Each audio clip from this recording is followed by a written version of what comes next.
성도 여러분 안녕하세요. 2026년 7월 28일 화요 묵상의 말씀은 창세기 38장 1절부터 18절 수치스러운 자리에서 피어나는 하나님의 은혜라는 말씀으로 이 아침 함께 같이 은혜를 나누기를 원합니다.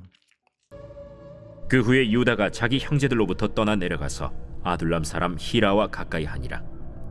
유다가 거기서 가나안 사람 수아라 하는 자의 딸을 보고 그를 데리고 동침하니 그가 임신하여 아들을 낳음에 유다가 그의 이름을 엘이라 하니라. 그가 다시 임신하여 아들을 낳고 그의 이름을 오난이라 하고 그가 또다시 아들을 낳고 그의 이름을 셀라라 하니라. 그가 셀라를 낳을 때 유다는 거십에 있었더라. 유다가 장자 엘을 위하여 아내를 데려오니 그의 이름은 다말이더라. 유다의 장자 엘이 여호와가 보시기에 악함으로 여호와께서 그를 죽이신지라.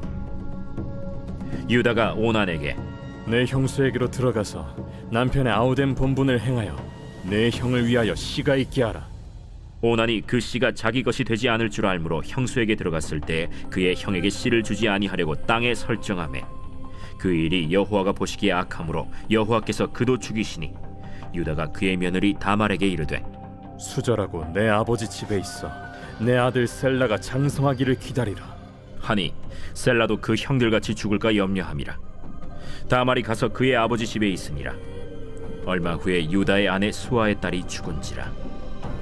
유다가 위로를 받은 후에 그의 친구 아둘람 사람 히라와 함께 딥나로 올라가서 자기의 양털 깎는 자에게 이르렀더니 어떤 사람이 다말에게 말하되 내 시아버지가 자기의 양털을 깎으려고 딥나에 올라왔다 한지라. 그가 그 과부의 의복을 벗고 너울로 얼굴을 가리고 몸을 휩싸고 딥나 길곁 에나임 문에 앉으니 이는 셀라가 장성함을 보았어도 자기를 그의 아내로 주지 않음으로 말미암음이라. 그가 얼굴을 가리었으므로 유다가 그를 보고 창녀로 여겨 길 곁으로 그에게 나아가 이르되 청하건대 나로 내게 들어가게 하라.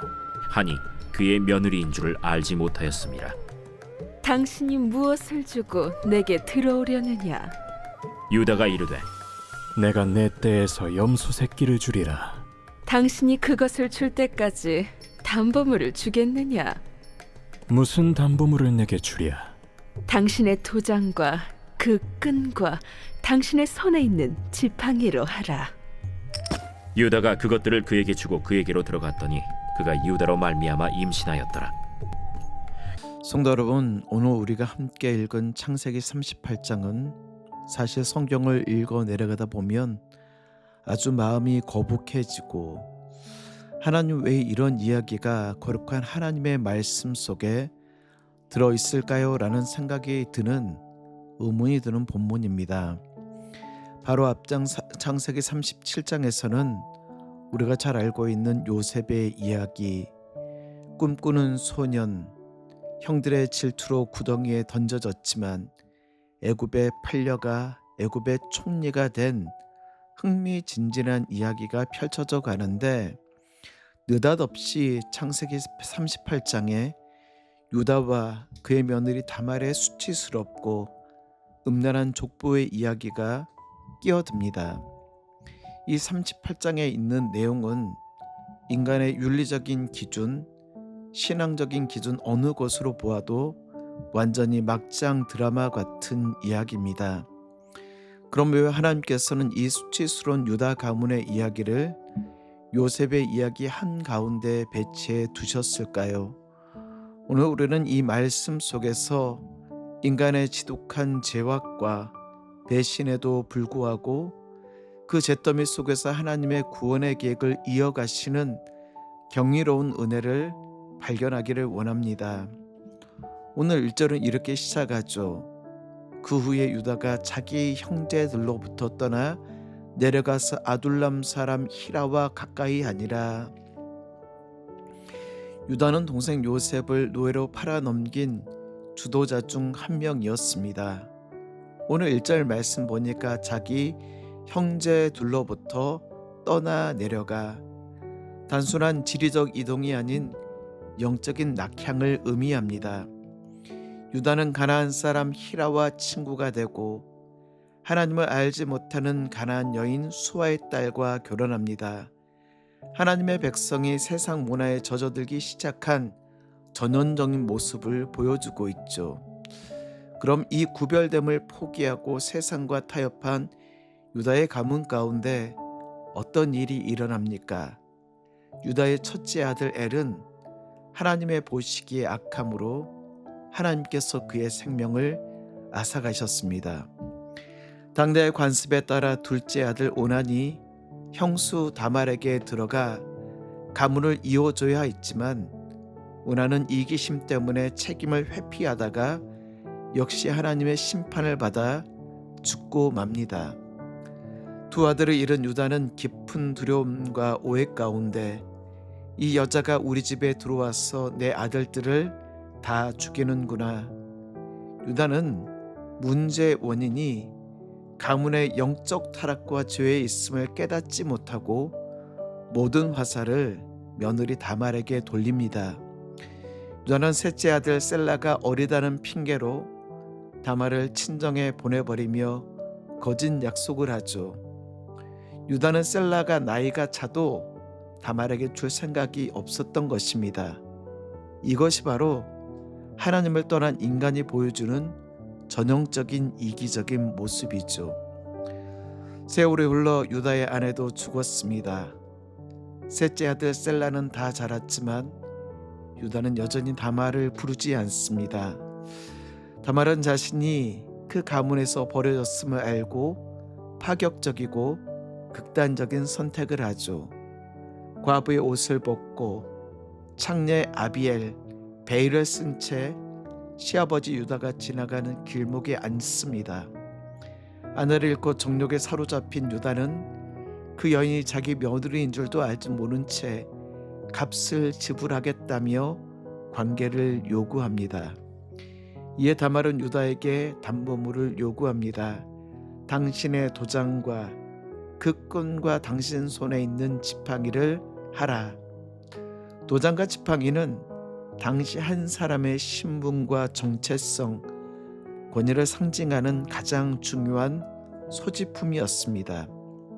유다는 정욕을 채우기 위해 자신의 정체성을 담보로 넘겨버리죠. 석 달이 지난 후 유다에게 소식이 들려옵니다. 유다는 분노하죠. 24절 그를 끌어내어 불사르라. 여기에서도 인간의 이기적인 모습이 드러납니다.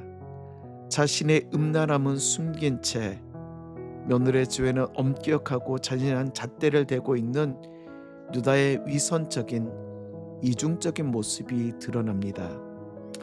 끌려 나온 다말이 유다에게 증거물을 제시하죠. 25절 여인이 끌려 나갈 때 사람을 보내어 시아버니에게 이르되 이 물건 임자로 말미암아 임신하였나이다. 청하건대 보소서 이 도장과 이 끈과 지팡이가 누구의 것이니까. 자신의 도장과 지팡이를 본 유다는 망치로 머리를 맞은 듯 충격을 받습니다. 자신이 얼마나 위선적이고 이기적이며 악한 존재인지 깨닫게 된 것이죠. 그때 유다가 고백합니다. 26절 그는 나보다 옳도다. 내가 그를 내 아들 셀라에게 주지 아니하였음이로다. 우리에게 가장 중요하고 큰 궁금증이 있습니다. 성경은 왜 이 이상하고 수치스러운 사건, 유다와 다말의 사건을 성경에 기록한 이유가 무엇일까요? 그리고 예수님의 족복 가운데 들어가 있는 이유가 무엇일까요? 마태복음 1장에 보면 예수님의 족보에 대해서 기록하고 있습니다. 특별히 마태복음 1장 1절부터 3절에 있는 말씀을 보면 아브라함과 다윗의 자손 예수 그리스도의 계보라. 아브라함이 이삭을 낳고 이삭은 야곱을 낳고 야곱은 유다와 그의 형제들을 낳고 유다는 다말에게서 베레스와 세라를 낳고 다말의 후손으로 거룩하신 예수 그리스도께서 오셨습니다. 왜 이렇게 추악한 유다와 다말의 사건을 통하여 예수 그리스도의 거룩한 계복 가운데 족복 가운데 들어간 이유가 무엇일까요? 첫째는 성경은 인간을 미화하지 않고 죄를 사실대로 드러내고 있습니다.